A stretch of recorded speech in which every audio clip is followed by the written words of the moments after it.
Alright, how's it going, everyone? I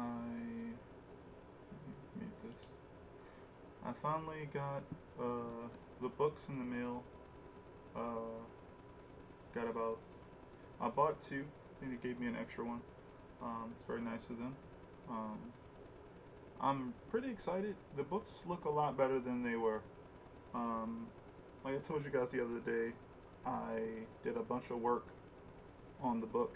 Um, for some time now. I spent like the last couple months just going through trying to figure out what the right format for the printer would be.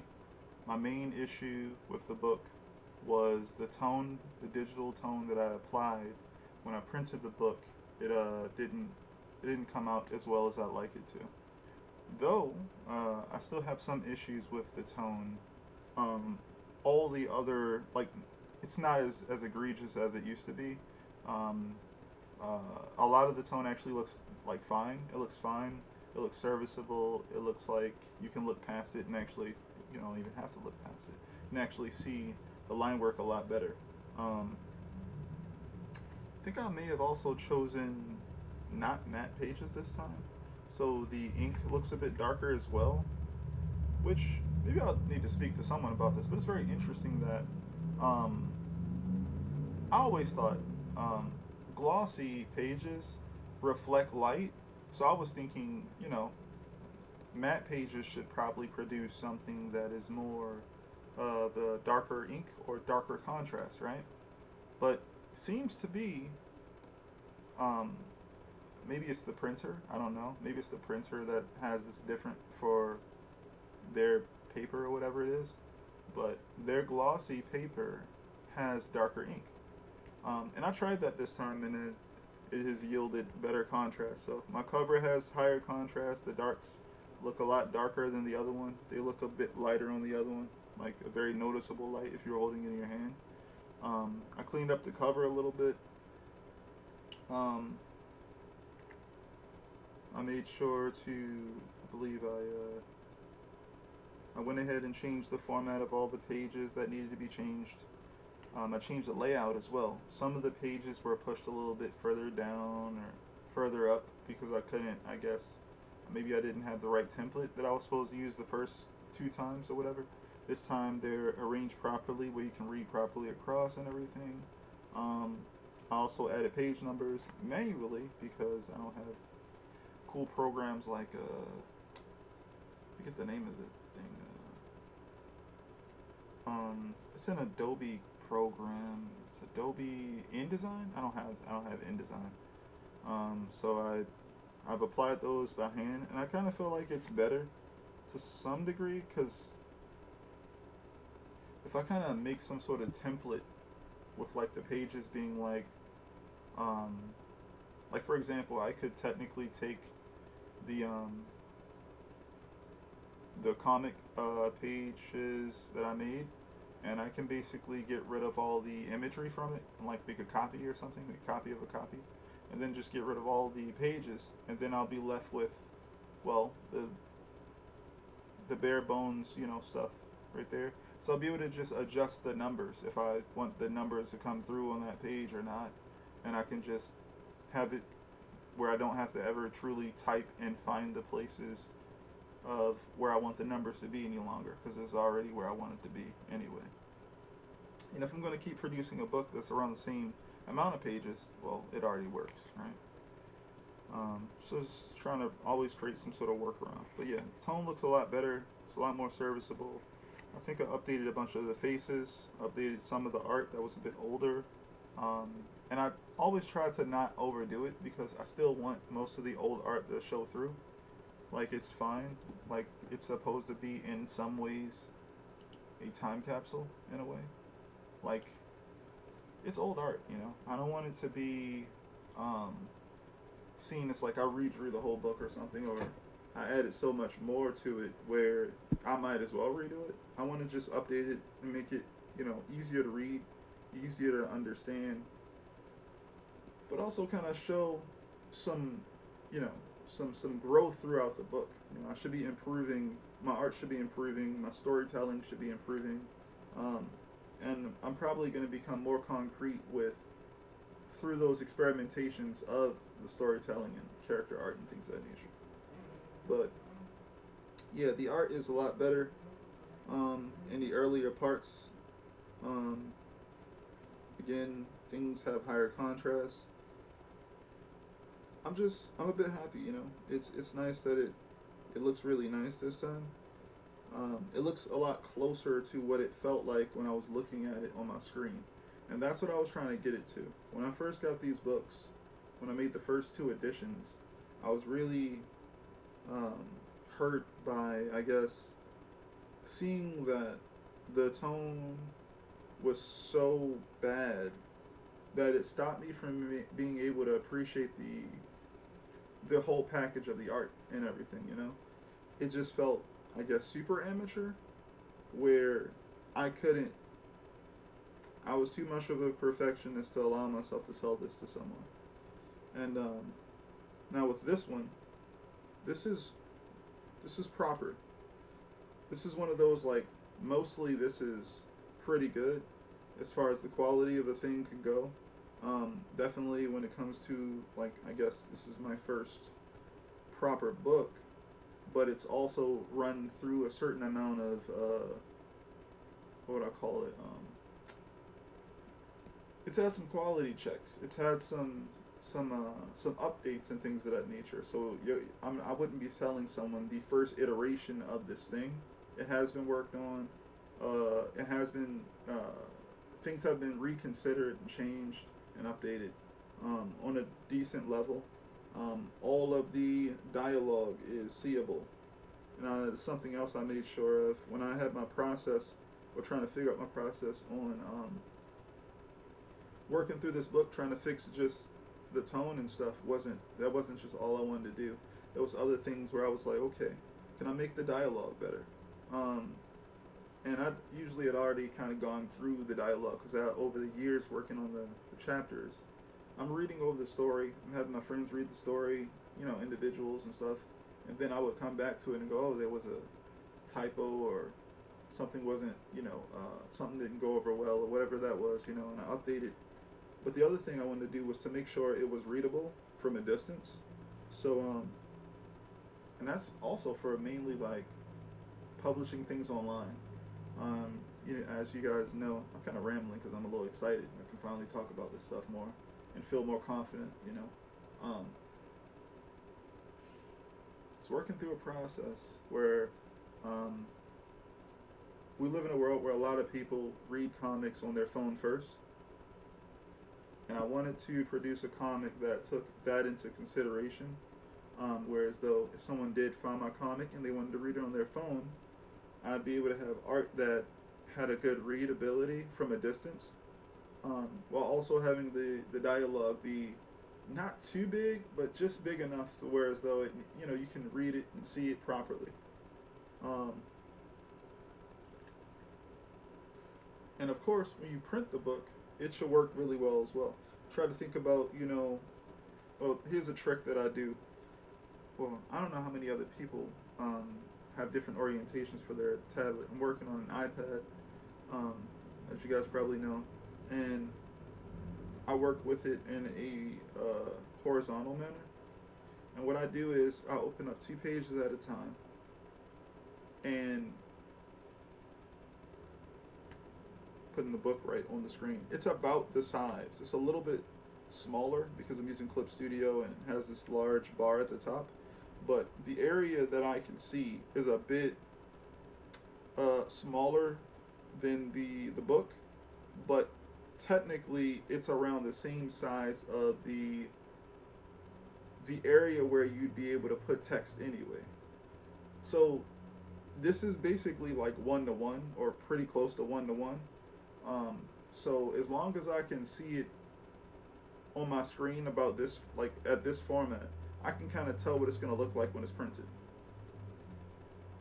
So despite how big the book is when it comes to DPI and all of that, I always make sure that my book is about, you know, I think the rule is kind of like 300 DPI.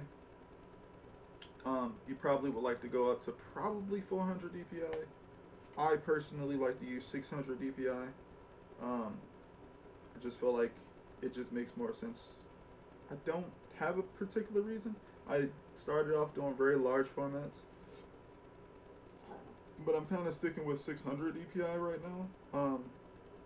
Cause I don't know, I like the amount of quality that seems to be able to give me, and type of quality. What's the word? I believe it can give me, since it's I'll be able to take things at a high quality and kind of squeeze them down. So basically, if I have something that's huge or something and I need to make it smaller, even being smaller, it'll still have the DPI. It needs to kind of show up properly when I print it out. But there's other things there, but I don't know all the ins and outs of DPI just yet. I mainly just wanted to use it for printing comic books and doing illustrations and doing prints, maybe an art book one day. But I'm pretty proud of my work. That's why I was so distraught, I guess is a good word, when I saw it earlier. But it's a lot better now. I don't. I have to but I have to get to the point where I want to set up something for people to buy it. But right now, I'm just happy that it turned out pretty well. I have 3 copies right now. I'm probably gonna keep those, but eventually, sometime this year, maybe that's a good idea. Sometime this year, I need to probably, I guess, set up something where people can order it, and I'll open up like some sort of ordering structure or pre-ordering or whatever it is, so that I can gauge how many people want to buy the book. And what I'll try to do is have people, get the link, or I gauge how many people want to get the book, so I'll print as many as I can. I think that'd be pretty cool. And that also means I'll be able to start publishing more of the comic online, so more people can have more to read. Because making the comic, publishing the comic is just a really good advertisement for the fact that the comic exists. And yeah, I'm excited to keep going forward as well. Like, this was kind of holding me back, because I don't know, it was always the plan to just make the comic good. That was like the main first thing. Like, make it good. Make it, do your best work. Try to learn the process of making a comic. I didn't want to focus on in-game stuff like books and stuff until I could do that. And once I understood like the comic structure, the page structure, panel layouts, starting a character from one point and developing them over time, adding in new character introductions, the fun of telling a story, right? I was okay. Now I need to learn how to do a book, print a book. Now that I'm kind of figuring that out, I feel like I got a good process. Now that that's repeatable, I don't have to think about it much. Because that's another thing. I don't want to. Wow, I'm so happy how that turned out. Flipping through the book. I don't want to have to think about stuff like printing the book too hard. I want there to be a process to reach a certain specific end goal, and to have it be repeatable. And that's what I feel like I've gotten pretty close to now. I'm still probably going to experiment over time with other things, like cool stuff to do with the spine of the book or something, adding things like QR codes and stuff like that. Stuff like that, But for the most part, I got something that feels tangible, repeatable, and I can do this again with volume 2, so I can now start planning for all that other stuff. It's pretty exciting.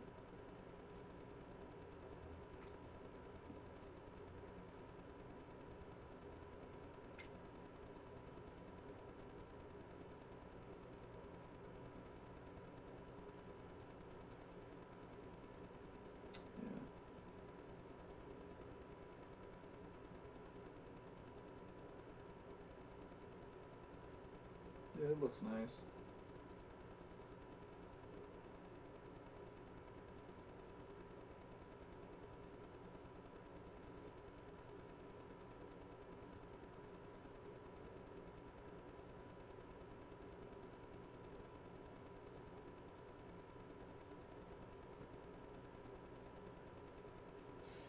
I'm also pretty happy that I've gotten really good at learning more about Clip Studio.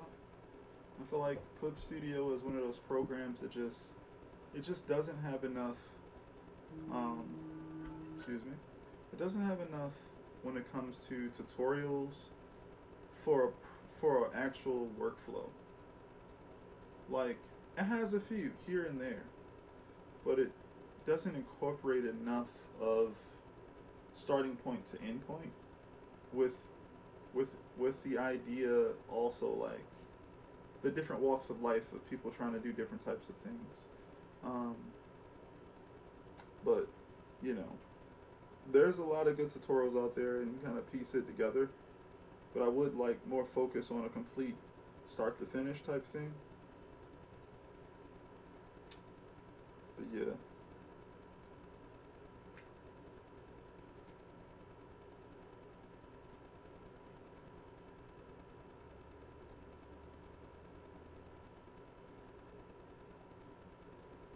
Yeah, keep stopping because I'm looking through the pages and I'm just.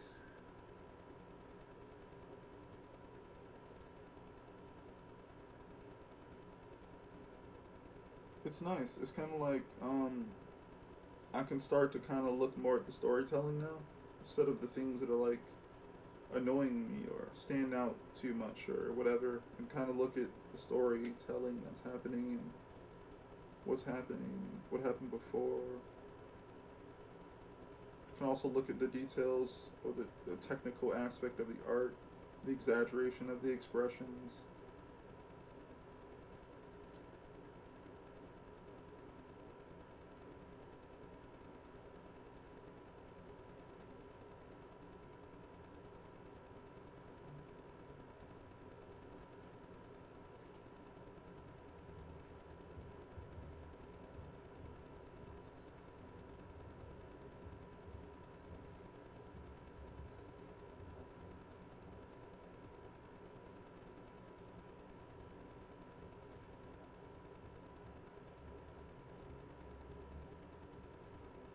It's another thing I wonder about. I think I had spoken to the printer at some point, and I asked them, is there a way to guarantee consistently the same quality with certain things? And I think that kind of was like, no, we can't guarantee you that this like tone will show up one way and stay that way, or um, like the printing process is sophisticated and um, I guess anything could be read a little wrong or a little different, if you will. So you don't know exactly, you know, the level of quality for the printer and trying to get it consistent. But what they said was, I believe it was kind of like, if you want, the most consistent quality, you definitely have to put it in the file format that we and our machines kind of use. So I'll take that into consideration. That's why I went through all these pages, because I couldn't figure out how to find that.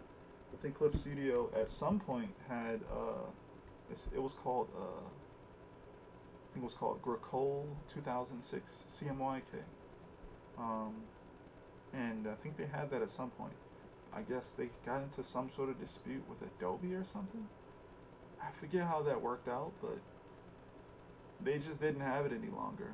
The CMYK file type wasn't available for use any longer at some point with one of those updates. So I wasn't able to use that in time. So that went away. So I had to find a different way to find that file type, and it brought me into just finding what are they called? What are they called? Open source. Found some open source software to utilize so that I could have access to that along with updating like the files for PDF format, and that worked out pretty well as well because I wanted to do it in bulk. and I couldn't find anything that allowed me to do it in bulk. Um, so I started looking around online and things. So yeah.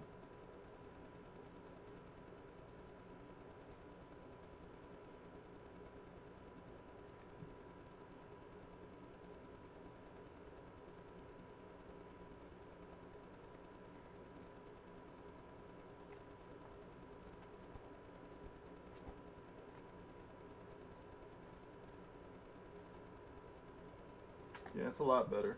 It's it feels like it feels like all the extra work I put in outside of just the tone makes it exponentially better. It didn't have it didn't have the better format with the layout. It didn't have the page numbers, which makes it so much more readable and referenceable. I can be like, yo, this is on page such and such, or on page whatever. This is when this happens, or whatever it is. Which I personally like. I don't know why I didn't do it in the first one, or the second one. But happy to add that in there. Um, the pages have higher contrast, so the drawings themselves stand out better. So that's better. Um, the file format is proper, so I assume things are being read better. So the quality overall is better, not just the contrast, but the quality of the lines and everything of the picture is better. Um, the size of the text is better. Um, and I edited some of the artwork. I don't know how many updates that is. That's like 5, 6, 7 updates, 8. There's a bunch of different things I did. Um, it's a lot of things that are relatively invisible. It's another thing I would like. A lot of things that just make sense, so that it can just be experienced as you read it. So I am quite happy. I am quite happy with these changes. I don't know how long I've been talking. I think it's been at least around like 30 minutes or something. How long has it been? Yeah, 28 minutes, yeah. Let's see here. I think I might take some more pictures or something like that. To post online, talk about it. But I'm just happy right now. I do have to figure out how this stuff scales. Like I've spoken about before, I'm thinking about the price point being somewhere around $20. If I were to sell it, because things have changed, things have gotten more expensive. This is a 250 plus page book. Um, it's got 230 plus interior, sequential pages. It's got an interview. I made a section for the tools that I use and some other content. Are there any rules you need to follow, Mr. Garuga? No, I'm pretty chill. How are you doing? Um, rules? Um, I don't know. Don't be disrespectful. Hopefully no hate speech. I think it's pretty reasonable. I don't know. But forget what I was saying.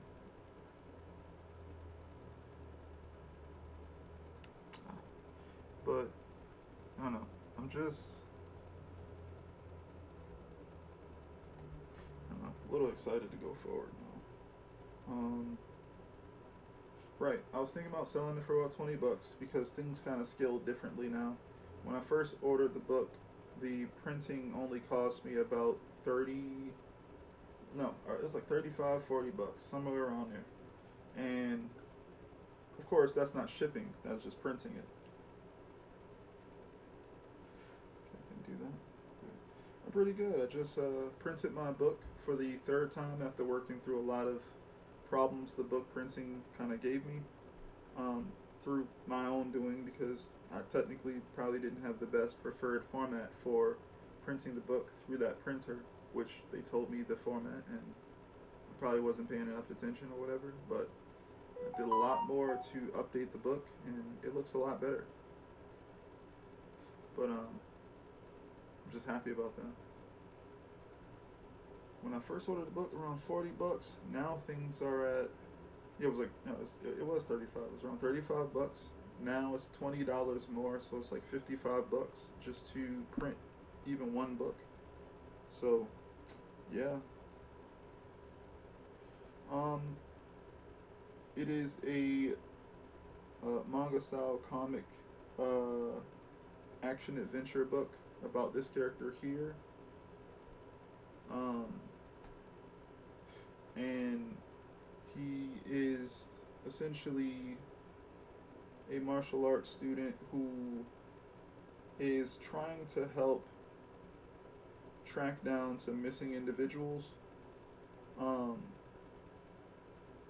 least that's where we are, where I got to in the story.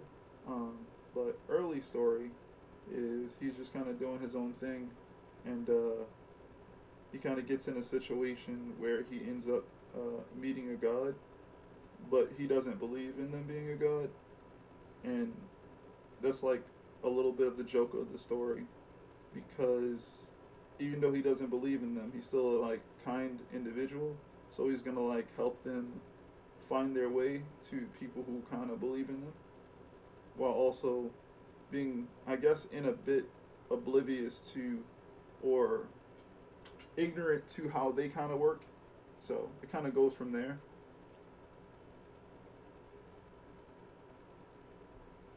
Don't give him too much away and all that good stuff. But yeah, things have changed when it comes to printing and selling books. That joint is $20 more expensive. I don't know. I think I would love to figure out how that scales, because I think when I tried to order one extra book, it only went up like, I think it went up something like $5-6. And I was just like, dang, why does it cost so much just to start printing? And then I'm like, how would that equal out for me properly, you know? How many books would I have to buy? Like, how much money would I have to spend to get, like, you know, a certain amount of books? And then how much would I have to sell it for to even make any profit?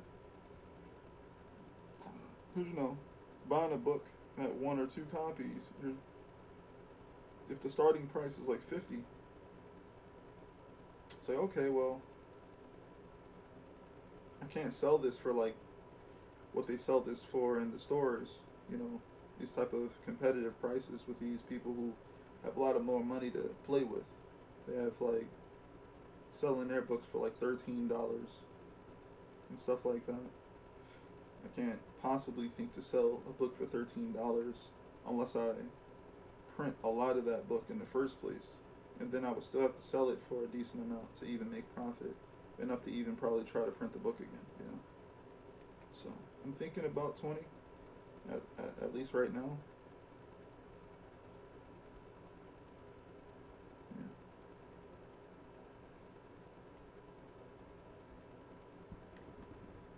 Thank you.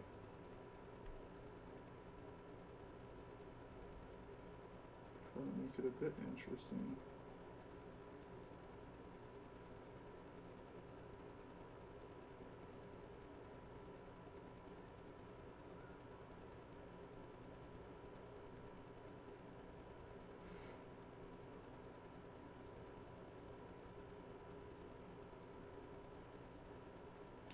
I'm gonna be a little rusty today, because I didn't get much sleep, but I'm here, and I'm gonna just be sketching right now. Anyway.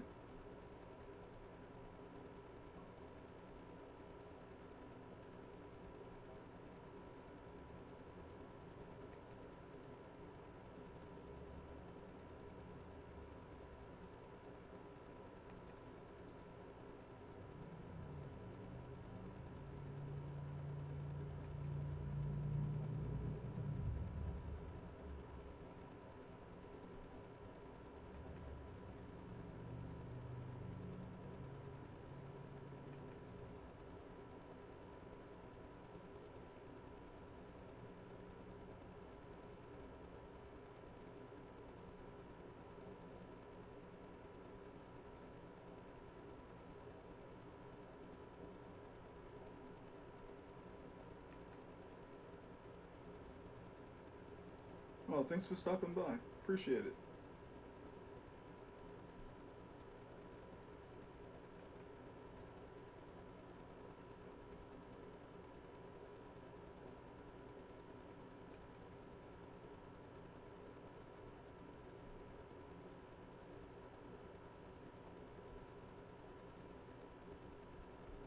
That's a good one, actually.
Haven't actually drawn this guy in a while.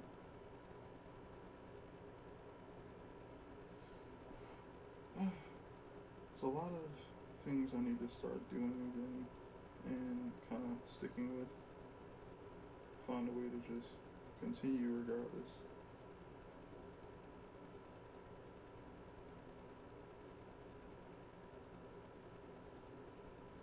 Because it's worth doing.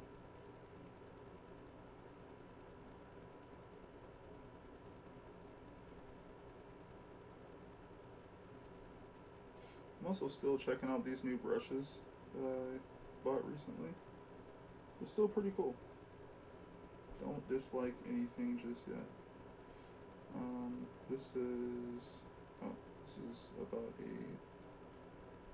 I guess it's like a pencil stick or a charcoal stick.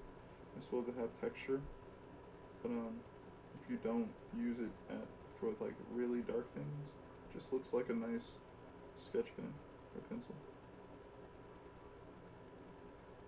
So that's cool. Also, I'm wondering, why is this so light? Oh right, I was filling things in.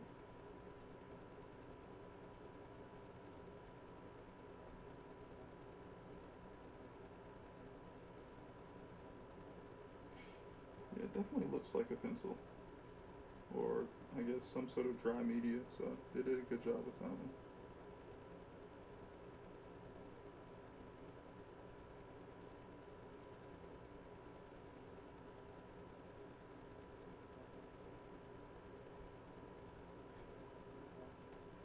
But I will admit, um, I would rather have it be bigger, which is why I usually just go with this one. Just fill in things with this.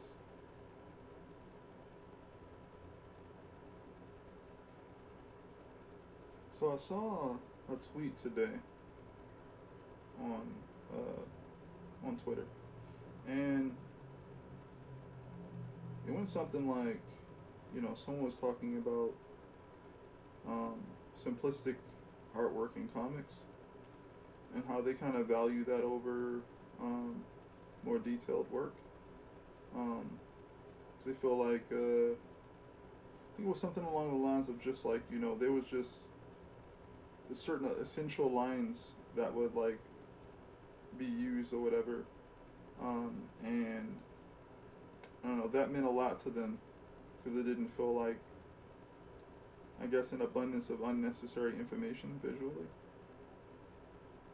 And I understand this, I think, that's a pretty good thing to bring up. Um, I always just think about, when it comes to simplicity, the coolest thing is um, understanding when you use simplicity to do like an art style, it's more about what you left out than what you used and what you put there, right? To me, anyway. Because at the end of the day, it's kind of like, okay, you could use and do anything. You could put down anything, but like, what did you choose to keep? What did you choose to allow to exist on that page or for that character or whatever it is? And I feel like that definitely can elevate the character design and stuff like that. Um, it's a part of a design philosophy as well. If you understand how to strip things down to this bare essentials when it comes to a design, like a starship or a character's outfit or something like that, and you just get rid of all the unnecessary lines and things of that nature, um, you may find that there's a certain amount you just don't have to do anymore. You don't have to over detail. You don't have to put things there that don't need to be there, because you know that the design works in a simplistic form.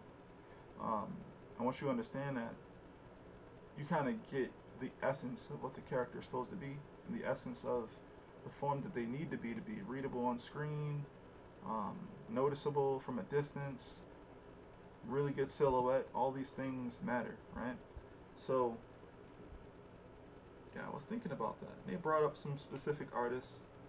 I think they brought up Jack Kirby being one, and they brought up, I guess, Togashi on whatever their peak is or whatever. I don't know.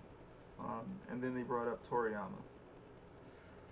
And I agree with most of those. I'm not as familiar with Togashi, unfortunately. Like, I know who they are, but I haven't gone through and like read all of Togashi's work. But there's a lot of other comic book artists, Western comic book artists, that kind of fit that bill as well to me.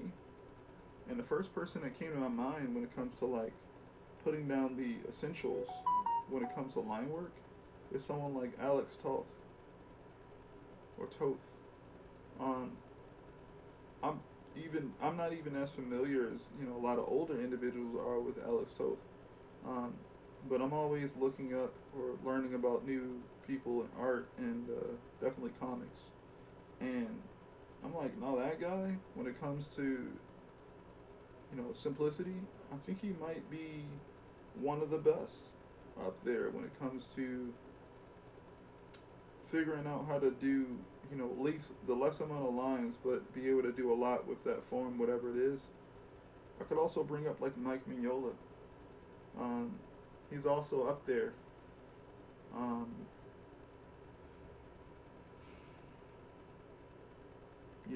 I guess the thing would be the artist. He kind of no, I guess Jack Kirby uses dark shadows here and there.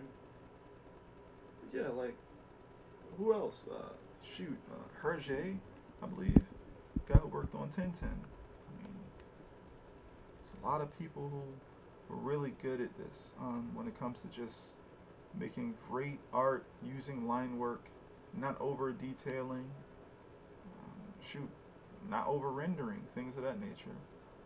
I think personally, like my personal taste, I think that I like a little bit of rendering, like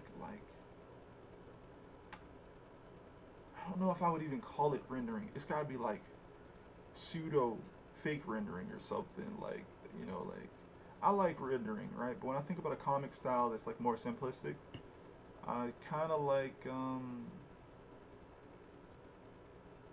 Naoki Urasawa. When I look at like Naoki Urasawa, it's just indications. Here's an indication of where the light's coming from. And sure, you can be like, oh, that thing is rendered. It's like, kind of, but not really. It's like, it could work that way, but it doesn't have to be that way. It's just the indication of form. It's the indication of lighting. I kind of like that where you kind of don't go all the way. It kind of is again a form incorporated with gesture. It's that right in between zone where you could go really flat with this technique and make something that looks like a consistent cartoon, or you can go a bit higher with this technique and went in the other direction and actually start rendering out the form. It's like the bones for that thing to start being rendered out is right there, um, but you don't fully commit because you kind of know where you would like to start rendering story wise. So you would only do it when it makes sense to do. And I feel like Dragon Ball kind of does that as well. You know, it's one of the things I learned from Dragon Ball is kind of like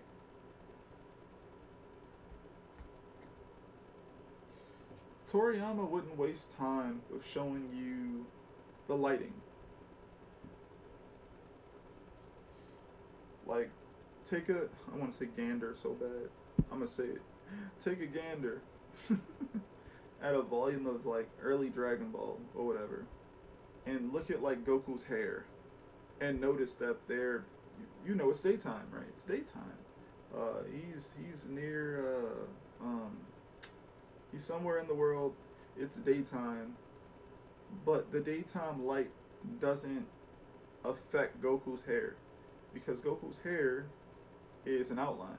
It's a fill-in of a shape. Right? When do you notice the lighting being a big deal in Dragon Ball? Mainly when it's a big story moment of something changing or something being out of the norm. Right? Whenever they're shooting a beam of, light out of their hands, or something's being shot towards them, or an explosion happens or something like that, it's almost like a light switch goes on or something, or off, where regular lighting isn't like it doesn't make a visual change because it's supposed to be like normal. So the way you see the lighting is when he's being dramatic. So the light is like dialed up to be dramatic. So when you can start seeing the highlights on Goku's hair, or his outfit where black exists, where he's got like a black pattern, or the hair is black or whatever, and you start seeing, oh snap, there's like lighting happening, something dramatic is happening, that's when we can tell, oh snap, something is happening in the story, something, he's dramatizing it. And I feel like it's kind of genius, because that means that when we're getting our mundane scenes where Goku's just talking to a character or chilling with Chi-Chi or anyone, just, he's just doing something regular. He's not punching, kicking, training, or doing any action. He's just doing regular stuff for the most part. If it's not an action scene, or there's not drama being pushed beyond just something like comedy, he can get away with kind of giving you a more simplistic drawing. But the moment action starts happening and he has to start emphasizing speed and weight and momentum, and of course the laser beams got to have their dramatic lighting, that's when you get all these extra lines. That's when you get all this extra effort being put into the lighting of a situation. And I personally think that's just genius. It's genius for like a very specific reason, and that is like he works in comics. He doesn't probably have the time to, like, why I think it's genius is because, in my opinion, Toriyama's art is very reductive, like a lot of anime or cartoons are. They don't have lots of detail every single drawing you see. They have definitely if they're weekly for the most part. Unless we're talking about very particular people like Hirohiko Araki with JoJo's Bizarre Adventure, because that was a weekly series. And to my surprise, also was Akira, a weekly series. But most weekly series that are, I guess, shonen or whatever, for the most part, from what I've seen, even like Inuyasha or something like that, they have a very more cartoony approach with a few, lines of like hatching and detail and wrapping around the form with these indications of again, detail and light, and things of that nature. Um, and I think that approach makes sense because most of your time probably is going to be spent redoing comics until your layout is really good. In my opinion, like that's what I've been seeing from all my studies. And if your layout isn't good, they're not going to publish your work.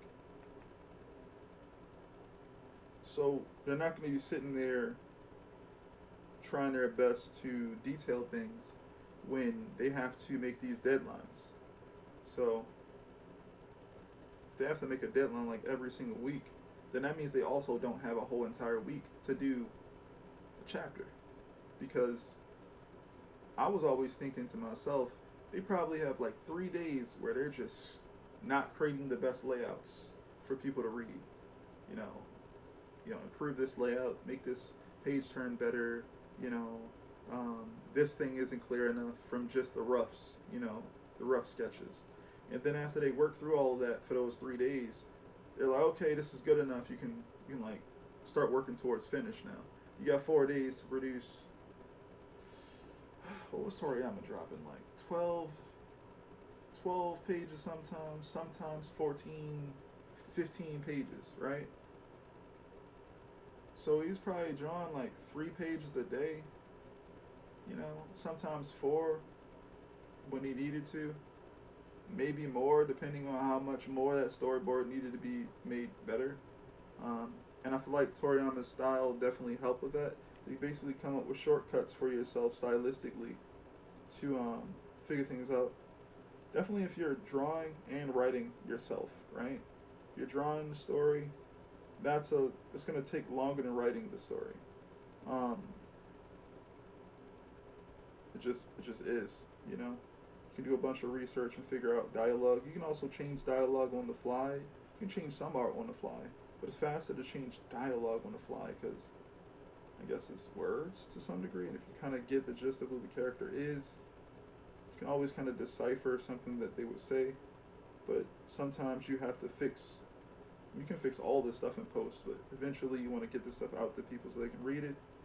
And the better the storyboards are, the better reading experience someone's going to have reading your comic.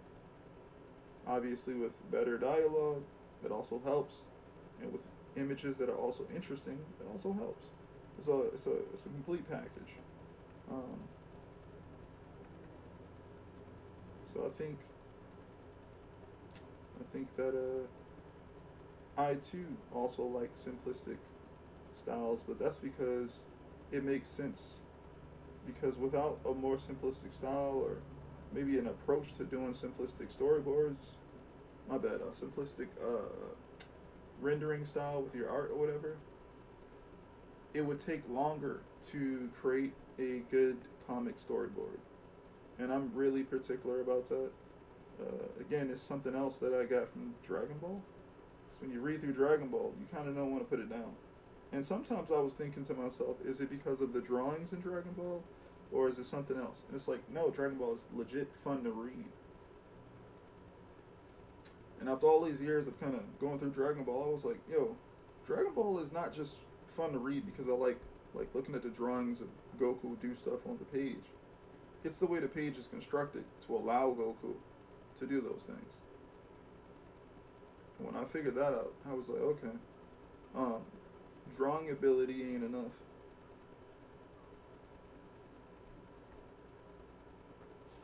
Drawing ability is not enough. Which is another reason I'm really happy my comic is looking like how I want it to, because I know that I couldn't draw the best when I started. That wasn't all I was worried about. I was worried about creating good layouts, creating good moments to start and then jump off, go to the next page, and create, all these moments that are worth following and create interest in the next page going forward, making setups and stuff. I was worried about the complete package. I knew I'd get better in time. I knew I could draw. There are things that I know I can't do as well that I'm like, okay, in time I'll get there. In time. I knew that the writing mattered. I knew I had to write something I know I could keep up with. Well, while also striving to make an interesting enough character, which I'll admit I'm not the greatest writer at all, but I do try to be interesting or make the characters or situations interesting from my level. But I know I got some growth to do there. It's one of the things that I want to kind of focus on going forward.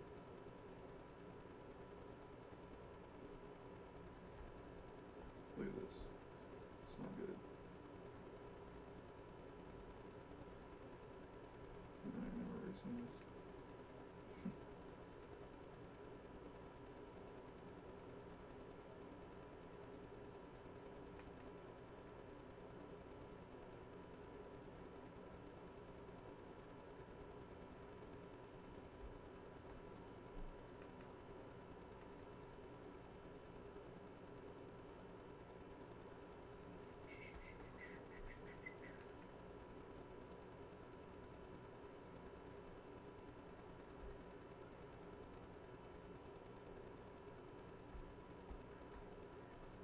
It's really funny.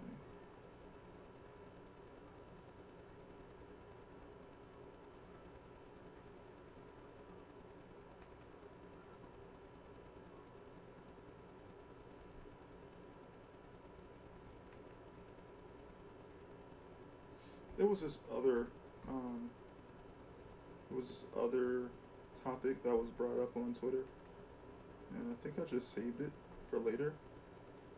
I thought it was pretty cool, and it had something to do with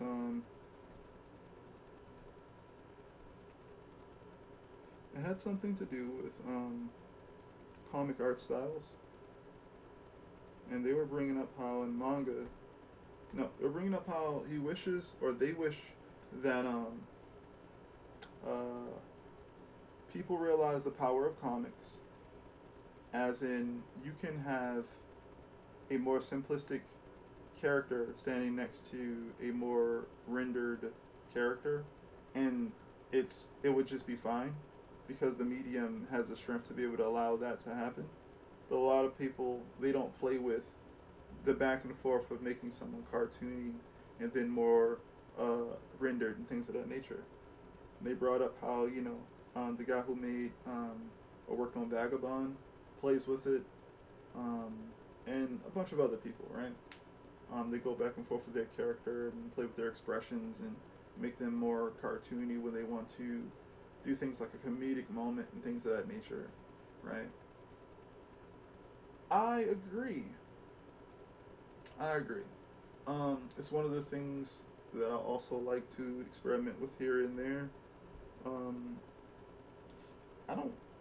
Do I go with a more rendered look for things? I can. I don't usually do that, but I've done it a little bit in the comic. But yeah, I think that makes more sense. I would like to see that happen more often in Western comics because I've already seen it in manga a lot. Um, and I don't mean the artist switch out to some other person, and you know, then it's like some other person is showing you how they draw, and they draw more cartoony and stuff. I want to see that artist, like Jim Lee or something, go into a more cartoony, I wouldn't say cutesy, but more like a simplified version of the character, and they're trying to make them more charming, right? Not rendered, not realistic, charming, right? That'd be cool. I think it serves a narrative purpose as well. I think I need to push these up a little bit.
what I was gonna say was, I think I would like to see, and again, it probably exists.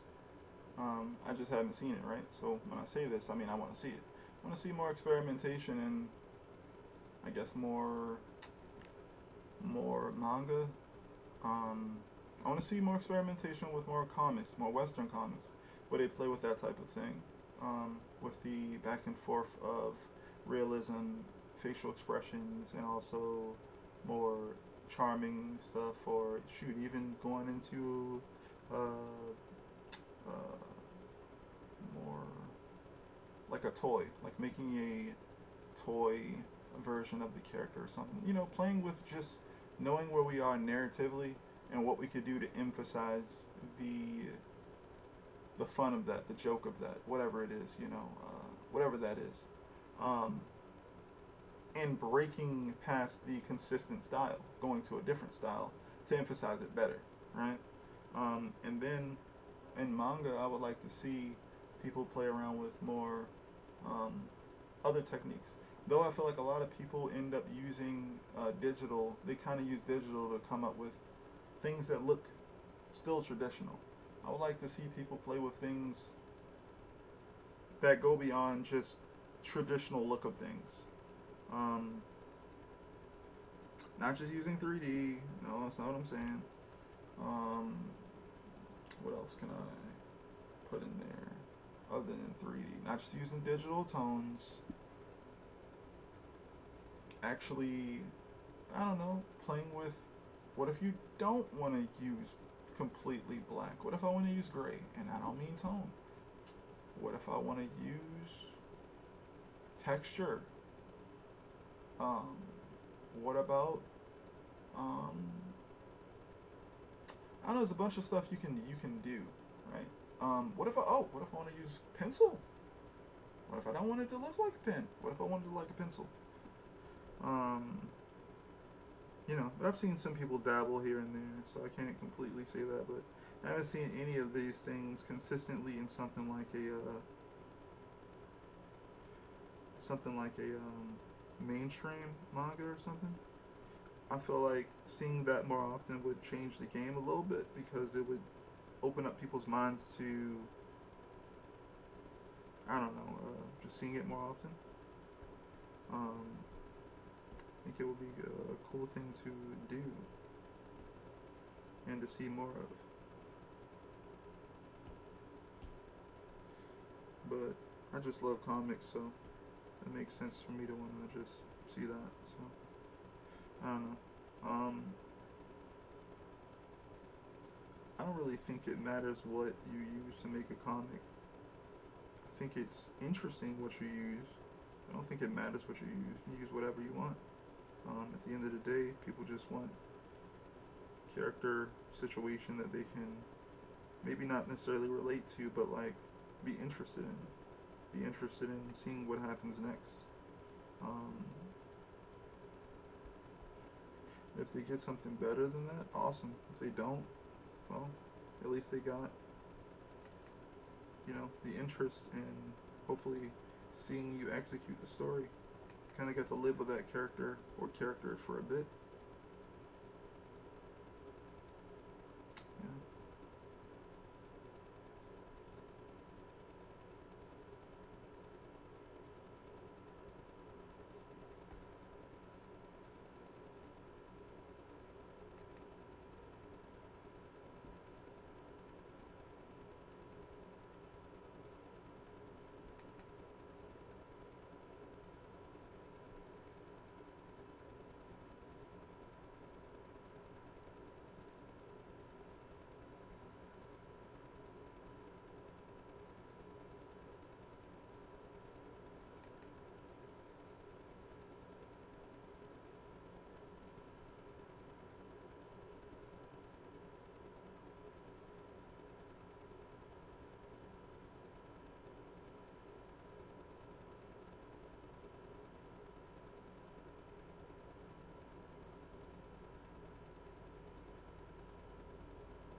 Sorry about that.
Yeah.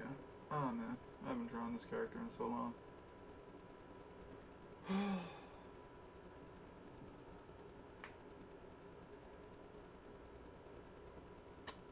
Yeah. And the cool thing is there's technically nothing I can give away. I mean, I could give away things, but you guys won't find it because it's not out. It's not out online or anything. But like I said, I think I spoke about it yesterday. I am a bit further than anything that anyone else has seen online, except for some of my friends, and of course my family. But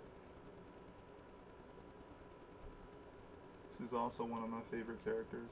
Um, it's kind of cool. Every time I kind of get to start introducing more characters, that character becomes one of my favorite characters to draw because it's just a different design philosophy. It's a different outfit. It's different range of expressions, though they can be similar. It's just not the same character. So the good part is, I mean, technically, I've been working on this, or I guess volume 2 for a while now. So if you go through previous videos, you probably can tell which character I'm drawing here. But if you haven't, that's cool. You don't need to know. It's really fun to draw. I think it's funny. My brain doesn't like. I don't know. I mainly practice basics a lot. I don't really sit around and draw too many things for like funsies or whatever. Funsies is funny to say. I don't sit around drawing things for like quote unquote fun, but I do. When I have a character, I can kind of imagine how they move, how they operate, and then I can kind of structure out what that's supposed to feel like when I'm drawing them or something, when I'm designing them. Once I've designed them, I can kind of like, I don't know, I don't need to draw them all the time to like get that stuff across any longer, I guess. So I can kind of start drawing them from my head like this, I guess, start to like finish. I used to not be able to do that so much, but yeah, since I'm always technically drawing and practicing, studying and all that good stuff, I can kind of do it sometimes. But yeah, um, yeah, this is pretty fun. It's nice drawing her again, and I guess sharing that with you guys.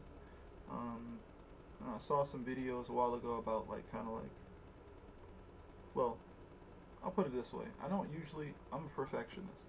I don't like the idea of failing in public or failing in front of people or whatever. So I don't know. I'm trying to break that, I guess, but just allowing people to just see me draw or have me talk or whatever. Um, it's probably a good thing that I'm not forcing myself to edit videos, though I do think that an edited video is probably superior to a lot of other things when it's done well.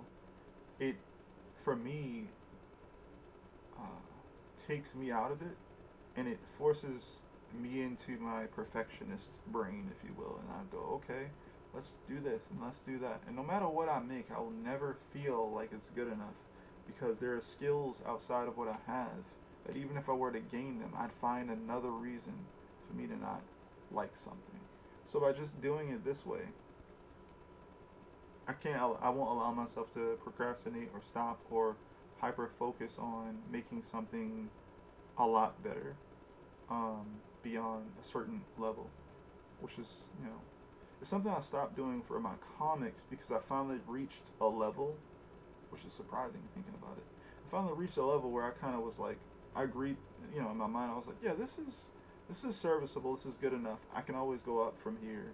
I can go higher than this, and kind of like focus on other elements. It was kind of like, okay, could we draw better per se? Sure. Are we going to? Yeah. Is that important to this medium right now? No. And I had to double down and be like, well, what is the most important things about the medium? What is the most important things about the story that I want to tell? So that I can focus on those things more. Because once you hit a certain level of certain parts, I forget it, it's called diminishing returns. It's like once you reach a certain level, improving that thing isn't going to yield you much more results. You have to start putting efforts into other areas to be able to get anything out of it anymore. So,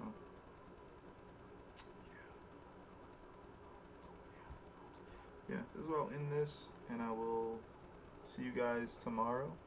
Um, and be sure to rate the video, and follow me on Twitch, and also subscribe on YouTube. I appreciate all of you guys for stopping by and hanging with me and chatting about the book. So happy this book turned out so much better. Just look back over at it and I'm like, oh yeah. It's nice. It's just nice. See, now I want to end stream, but I gotta eventually end stream. It's like, I'm just happy this book exists and it's done so much better, and I'm more excited because like I can get people, I can hand this to someone and be like, here's this work I did, and it actually looks pretty decent compared to the work that I always see on my computer screen or something, and it's serviceable, and I won't feel any shame for selling it to anyone because it's full of quality adjustments, quality art, decent storytelling, decent writing, decent, good layouts, a lot of thought been put into it. It's got a decent spine, you know, you know, and this is just my first one, which means I'm excited to go forward and make volume 2. Volume two's cover design, what's that gonna be like? I don't know. I want to go there and figure that out. That could be fun. What's volume 2 spine gonna be like? who's gonna be on the cover. Um, I don't know. I don't know.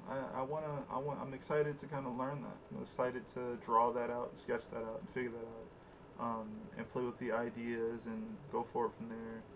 What's gonna happen in Volume 2? I actually do know what's gonna happen in Volume 2. Not perfectly, but I do know exactly what's gonna be happening in Volume 2. Um, Volume 4 is even more of a mystery. Volume 5 is even more interesting.